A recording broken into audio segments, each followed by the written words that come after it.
Assalomu alaykum, hurmatli ommaviy sayyor qabul ishtirokchilari. Qabulni boshlaymiz. Marhamat.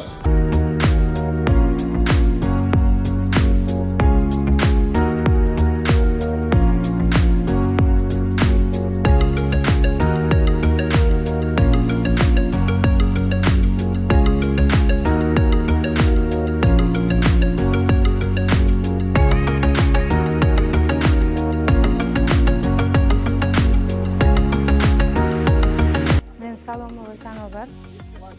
Xovos tumani Qahramon qishlog'ida yashayman.